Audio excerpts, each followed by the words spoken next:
Welcome to In Residence, a new podcast from Atlanta Homes and Lifestyles. I'm Elizabeth Rawls, and I'm the owner and publisher. And I'm Lauren Iverson, the editor-in-chief.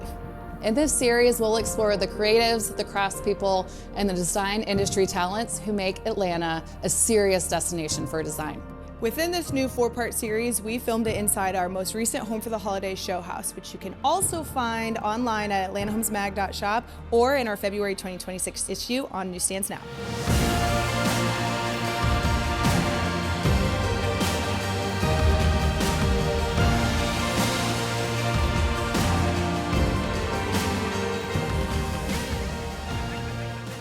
Hey, I'm Lauren Iverson. I'm the editor-in-chief of Atlanta Homes and Lifestyles magazine, and I'm sitting here with Kim Regas of Regas Interiors, who designed this amazing, incredible, beautiful terrace space at our 2025 Home for the Holiday Showhouse.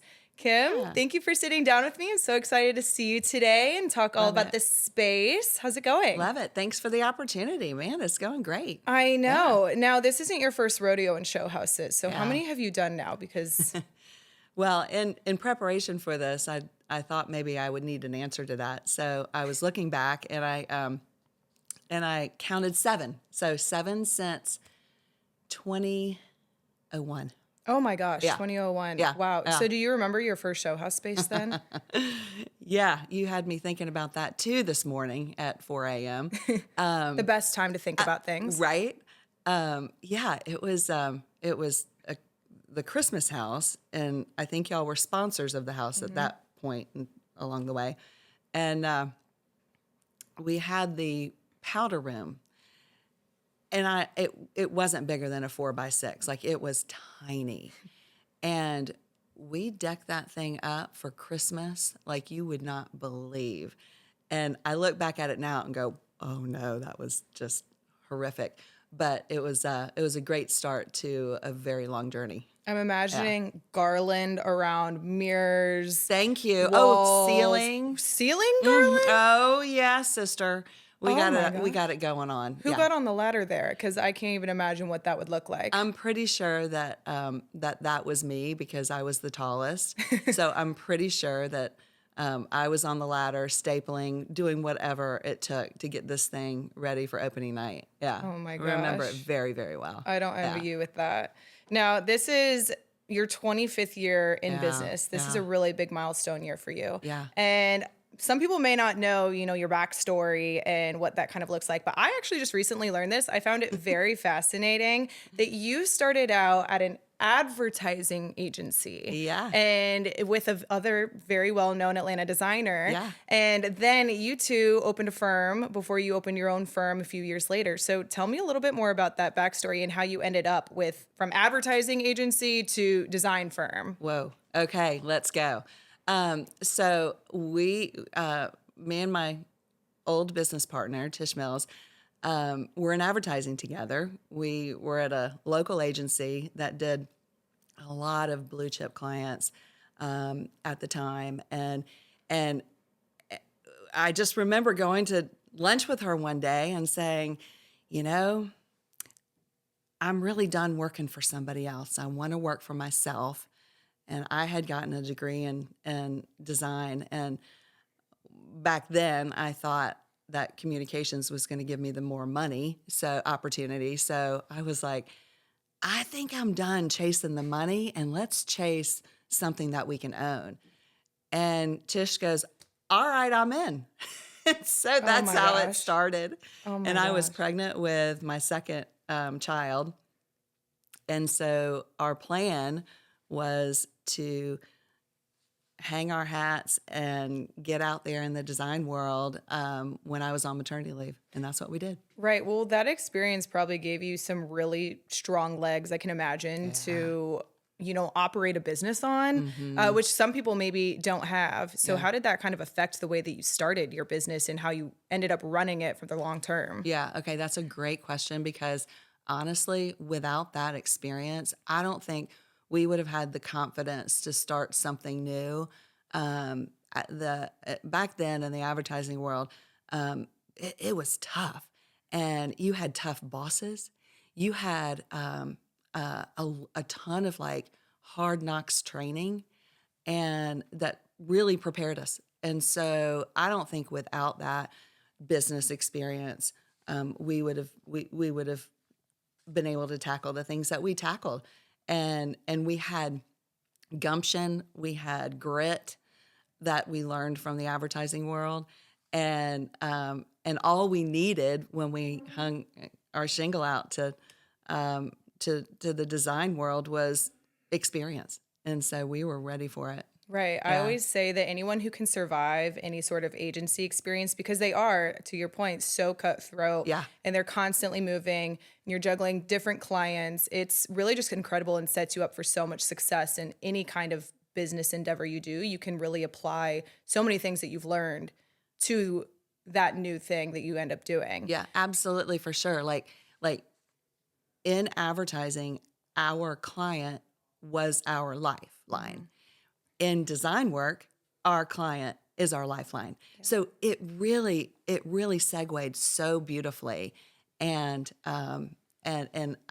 you know, there were seasons in advertising that I was like, whoa, I'm getting so much experience at such a young age, and I didn't really know what to do with it, and why did they trust me with it? But I'm so grateful for it because it really propelled the launch of something bigger. I know. And now here you are, 25 years later, into Regas Interiors. Yeah. Congratulations on that. Thank you. Such a big year for you. Yeah. I love that you're celebrating with Atlanta Homes and Lifestyles here in this amazing terrace. So I feel like I'm ready to kick my feet up, you know, pour myself a drink, invite all my friends and family over, and just really sit and enjoy this space because this is an entertainer's dream. Yeah. And so I want to talk about how you kind of envisioned what this was going to look like. Because admittedly, when we first came to the house, I have to tell you this story. When we first came to the house, it was the walkthrough. None of this cabinetry was up. None of anything was up. The walls, any of that. It was this ginormous space on a lower level. And it had kind of one light source coming through. And I was like, who are we going to be able to convince to take on such a big space that's going to have cabinetry that can't be changed and a big entertainer's dream island, like I said, but for a designer, something that they're going to have to work with. Yeah. Who can we convince to do this? And I was getting anxiety over it. I was like, I'm nervous, but we asked you. You said, yes, sounds great. Let's make it fun. And I didn't come back again until directly after you guys had installed. Yeah. And of course, we saw a few snippets and sneak peeks along the way. And you know that every designer who's doing a show house is going to bring their A game. So I didn't really have worries, but the type A in me, the anxiety was building. I was like, okay. I walked down those stairs after you had installed, preparing for the show house photo shoot that we do. And I was like, oh my God, this room is more incredible than anything I could have ever imagined you doing. And I feel like it was also so off what I imagined. Like, it was just so much better than what I had created in my head. So what were your first kind of impressions of seeing the space, seeing the plans? Like, what was running through your mind during that? Oh my goodness. Okay, so taking it back to the day of our walkthrough, and you know, Brad Hanner, we love him, and he's like, oh yeah, we got you a great space downstairs in the basement. You'll love it. Oh yeah. He did not prepare me for really what it was. So we walked down those, you know, unfinished steps, and I'm looking at this space, and I'm like, all right, this is going to be a challenge. But immediately what struck me, even with nothing in, including the bar, it was the curved walls.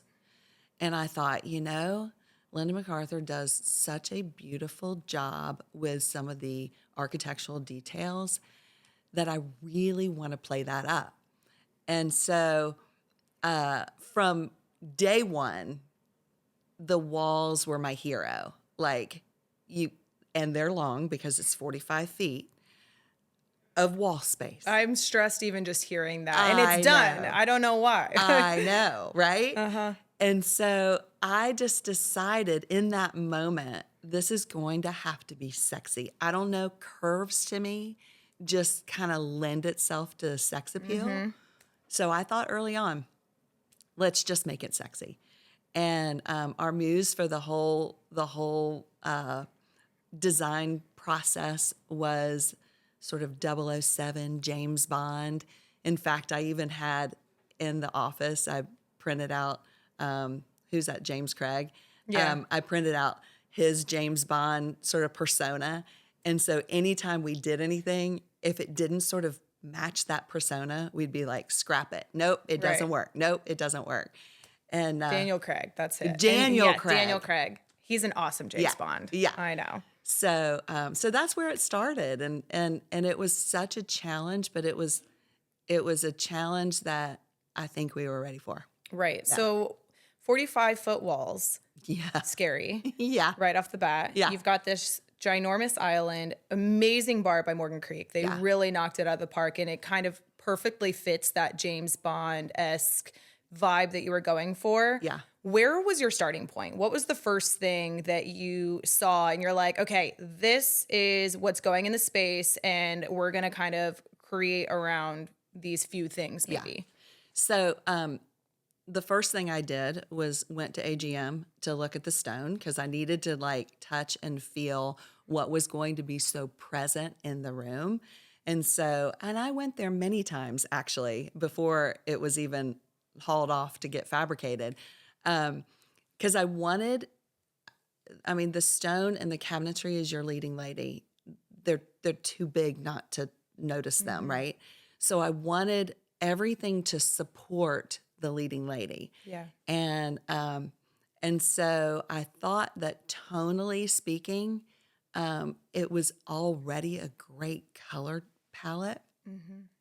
So we just decided, let's enhance what's already going to be in the space and make it, the synergy of it kind of come together. Yeah. And so that kind of propelled me into how do you take such a long room and bring the balance together because you have such a weighted bar space. Mm-hmm.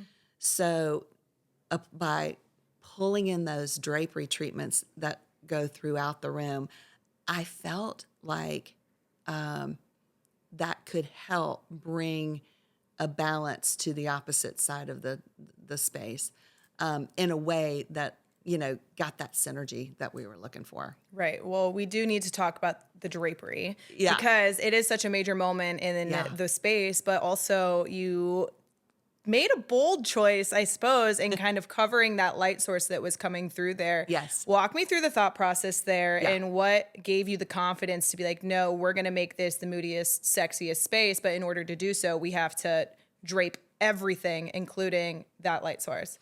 Okay. Lauren, sometimes ignorance is bliss. And sometimes I act before really kind of thinking it through. And so immediately I was like, yeah, no, we're gonna cover that egress window. It, goes out to the land of nowhere. I don't want to see the ladder that's attached to the side. We're just gonna cover it up. But in doing that, we're gonna create a mood that could support and sustain that. Now, what I didn't know until actually the house came on tour was every single person is asking, where's the windows? Where's the windows? So it's a mystery at this point because they are covered up. But I just decided to take the leap. But that kind of goes back to the theme that you originally were talking about, is that James Bond 007 has this mysterious vibe about him. And so it's almost kind of like a little wink to all the visitors who come through, like, we can't tell you where the windows are. You don't need to know, but they're there. Yeah. But don't touch the drapery and find them. And they do. Oh, I'm sure. I'm sure. Now, a space of this size, obviously you have to separate it into its zones in order to make it a little bit more approachable and livable. Mm-hmm. So your zones, you've got kind of your sitting area, you've got your bar area, you've got your game area. Mm-hmm. Walk us through the different designs and kind of what you wanted people to feel per zone. Yeah. Okay. That's great. Great question. So in the zone that we're sitting in now, where it's sort of the game kind of lounge area, is we did create sort of a game table in this space. But but I wanted a place where you could take the drinks from the bar and have like a friendly environment for sitting. Now these sofas are curved because if you'll notice, everything in the room sort of has that curve theme to it. So the furnishings nod to that as well. So I really kind of wanted this to be a space where you enter before you get to, the bar and the hardscapes of that, this could be a soft landing before you get there. And then the other side of the bar just seemed like a natural place for me to put a pool table. And it's funny, there's been just a few people who have toured the house and said, yeah, there's not enough space for this pool table. There actually is, it's perfectly designed space, if you will, to have that as a landing spot. Yeah, definitely. So this space is almost like your foyer to the lower level here. That's a good a good way of putting it. And it's really just setting the tone for the experience, because that's one thing with show houses and just design in general that I always find so fascinating, is that it's more than just a pretty space that you're creating, but an experience that you have to combine all the different ingredients to, whether it's, the visual, of course, is the main aspect of it, but then how does it smell? How does this paint color make someone's skin look when they're looking at themselves in the mirror every day in the bathroom? Right. Is it washing them out? What are the different things elements and design stuff that you can play with and touch and feel? And can you take a nap on the sofa? Whatever it may be. Yeah. And so the experience of that is just so fascinating to me, that people or designers always have to keep those things in mind with each space that they do. And one touch that I love in your space that we did, and I know that I'm like, I've got to talk about this, is the chocolates that you put in.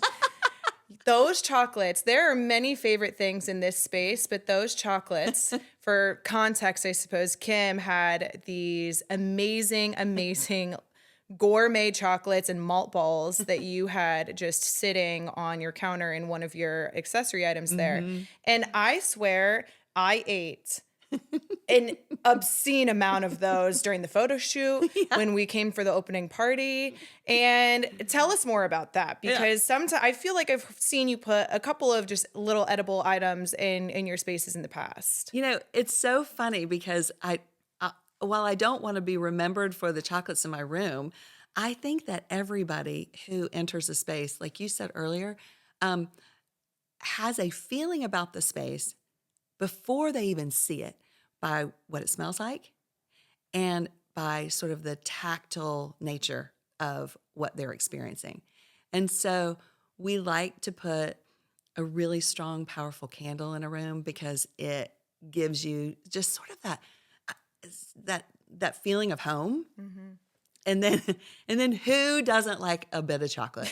So early on in my show house days, I started doing that. And then it became one of those things where it's like, what vessel are we going to find to put the chocolates in this year? Yep. So it has sort of been a signature to my show house. Definitely. Yeah. And there's another very special item in this room, which is a piece of artwork that your daughter actually painted, I believe. So your business has become almost kind of a family affair. Yeah. I know your daughter is working with you. Her artwork frequently shows up in your work. Your husband is working with you as well now. Tell us more about how this has come to be and how you always are, implementing what you can and raising up your daughter's work there. Whoa, that's a huge question. Emily was born with an eye for art, and she had a passion for it. She went to school for it, and in fact, just a digression, a side note, all three of my children are art and theater driven. So anyway, but Emily's art just kind of rose to the top, and she got accolades in school. She just got, she was just really, really talented. Now, did I think that would parlay into working at Regas Interiors? Absolutely not. I didn't dream big enough. But she started with me about 4 years ago with the biggest intent was, let's give you a business experience, kind of like what I had in advertising. I wanted her to have to propel her business one day. And she's young and she's got a lot to learn. And so I wanted to equip her with that. And little did I know, she's like, great. Well, no, I shouldn't say that. She's great with fabric. She's great with color, obviously, right? And It's in her bones it at this is. point. So she has been such a great asset to my design business. And then in addition, we've been able to get her exposure through my client base, and she's done commissioned work, and she gets to show up, whether big or small, in the show houses that I've done in the past. So it's really cool. Well, it's a beautiful piece. Tell us more about this specific piece. And was this a commissioned one that she made for the space, or was it already done before, or what did that look like? So the great news of having a daughter as your artist is, and because she knows me very well, is she's very malleable. So once we selected the fabrics, once we were sort of like on go with this project, I just gave her the fabrics and said, I want something majestic and heavenly for this season, this time of year. And I want an awe moment. And that's what she created. Oh, I love that. How special. Now I will say I can't watch her create that because it gives me so much anxiety seeing that paint stroke. It's like, oh no.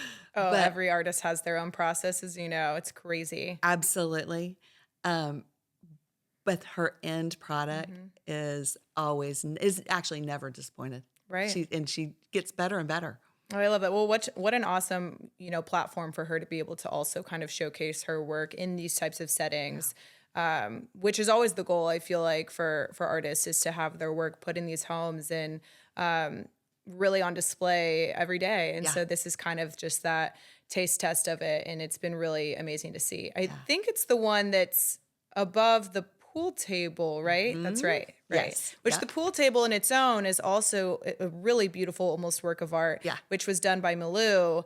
And Chris and Liz over there are no strangers to our show houses as well. And I want to say that a piece of their work, one of their custom game tables, has ended up in almost every single show house we've done in recent years, and not one of them has ever looked the same. And I'm always just so amazed by that. I wish I could spend a day in their workshop and just see kind of the process.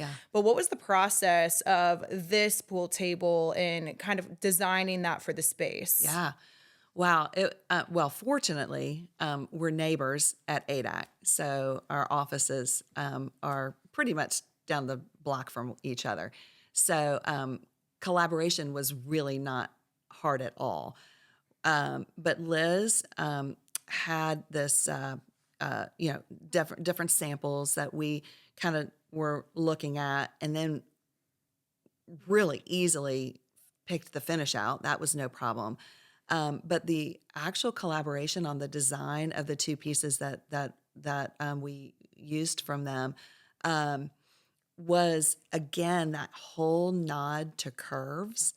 And they wanted to do a leg that they'd never done before, and they couldn't figure out how to perfect it. But Chris is such an artist himself and such an engineer that he managed to take that sort of like that backwards U onto the pool table and create this beautifully distinctive curve that he'd never done before. And so we've rolled it out in this year's show house for the first time. And it really has played nicely in the room. It's really cool. Well, it's such a moment too. And it makes it exciting to be able to, get to see those neighbors at ADAC Yeah. and know the faces behind the business that Yeah. you're working with. And I mean, they just always have the most incredible, beautiful work and really never miss. Yeah. But so that's one of the spaces, your pool table area in your zone. We've talked about your 45-foot wall that I still just can't even mention that without getting heart palpitations. But what other kinds of challenges did you run into? Because I know with a show house that there's a surprise, at least one, probably more than that, throughout the process. So did you run into anything that was like, oh my gosh, what am I going to do about this? And how did you kind of solve that? Okay. Great question. Here's what I've told people about this room.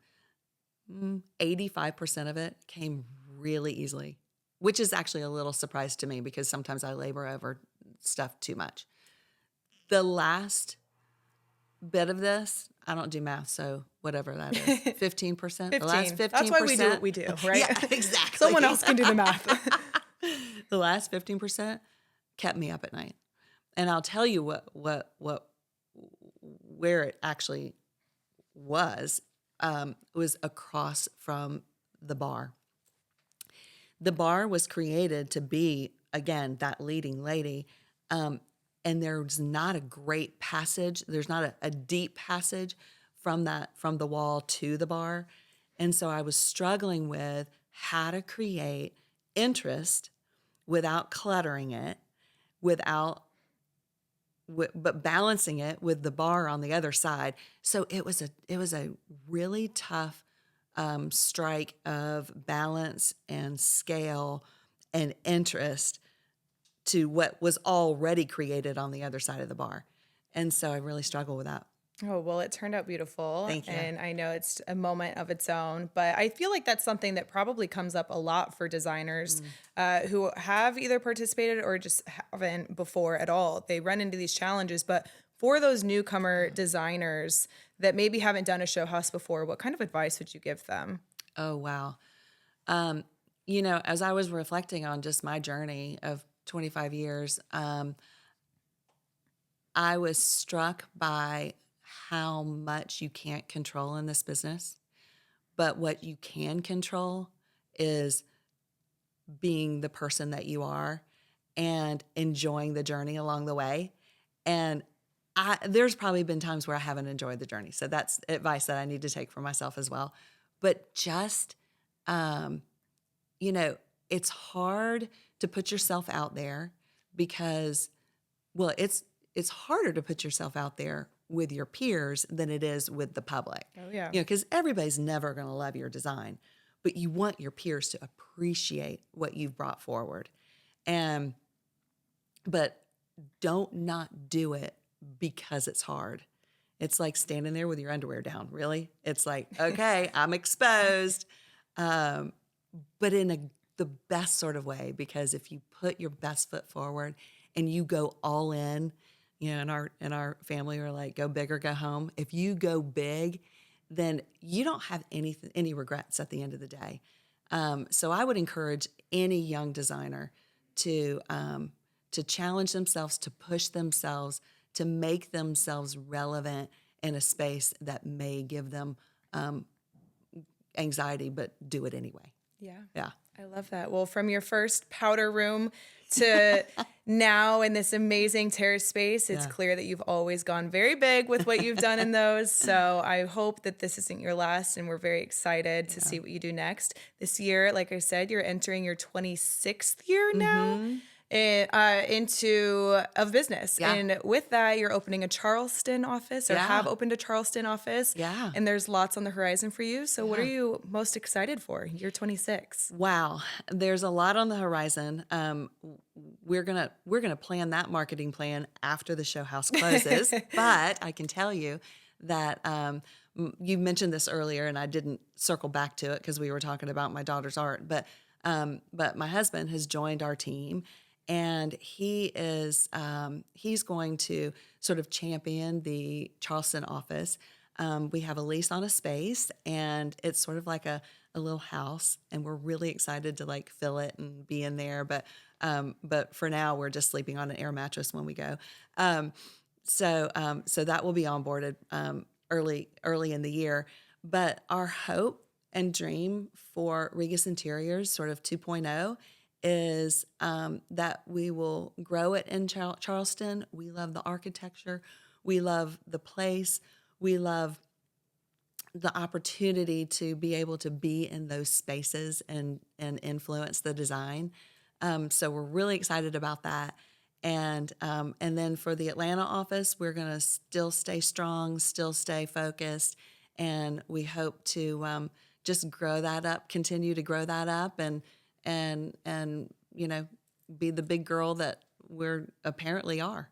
I love it. Well, I think a road trip is in order to come see the Charleston office. When we have draperies up, and they might look familiar because these might be going there. I love it. But we would invite y'all, and we would even serve you bubbly. Oh, count me in. Well, Kim, thank you so much for sitting down and talking about all things Show House today. It has been so fun, and good luck in the next year of happenings, and I can't wait for next time. Thank you. Thank you so much, Lauren. I appreciate the opportunity. Thanks for joining us here at the In Residence podcast, and stay tuned for next time when we will be continuing the conversation about all things Show House.